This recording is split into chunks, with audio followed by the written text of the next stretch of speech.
You know, it's not just my story. It's not just Paul's story. It's stories that happens all throughout history. American history, Watergate, a huge, huge kind of mark on our history of Watergate. Well, there was a guy named Chuck Colson. Chuck Colson was Nixon's right-hand man. They called him the hatchet man for Nixon. He would go and do Nixon's dirty work for him. Well, finally, when all of Watergate started falling apart, and Chuck Colson realized that he was going to be indicted, that he was going to be convicted, that he was going to go to jail, he started thinking, do I know somebody that could help me? And he thought about a man that was the head of the Raytheon Corporation that had become a Christian. His name was Tom Phillips. He said, maybe I could go to Tom's house and Tom can help me. So he pulls up in Tom's driveway. He comes in. Tom shares with him Jesus. He reads to him out of C.S. Lewis, Mere Christianity, about what it means to be a prideful man. And he says, can I pray for you, Chuck? And Chuck says, no, you can't. His whole life's falling apart. No. So he says, okay, well, I'm going to pray for you on my own. If you need anything, you come on back. He leaves. He gets into his car. This is the meanest man in D.C., the toughest guy in Washington.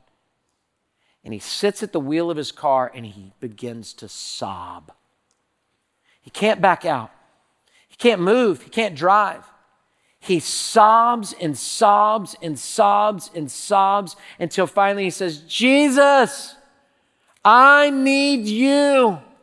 Forgive me and save my soul.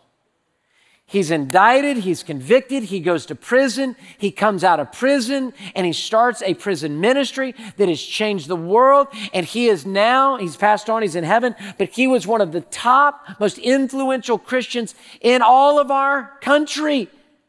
God used him in so many ways, and this is what he says. I want you to hear his quote, amazing thing.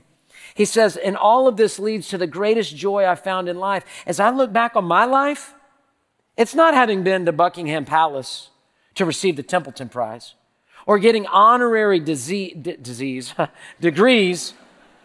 any way you want to go with it, or writing books. The greatest joy is to see how God has used my life to touch the lives of other people who are hurting and in need. It's been a long time since those dark days of Watergate, and I'm still astounded that God would take someone who is infamous in the Watergate scandal and soon to be a convicted felon and take him into God's family and then order his steps in the way that he has with me. God touched me at that moment in Tom Phillips' driveway. And years later, his love, his kindness, and his touch still astounds me. Do you hear the story? Do you hear the story?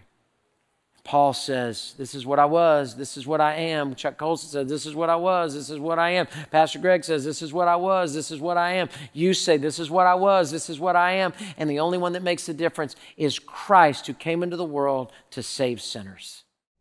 Hey, thanks for watching. To find out more about Houston's First, you can subscribe to our channel or you can go to houstonsfirst.org.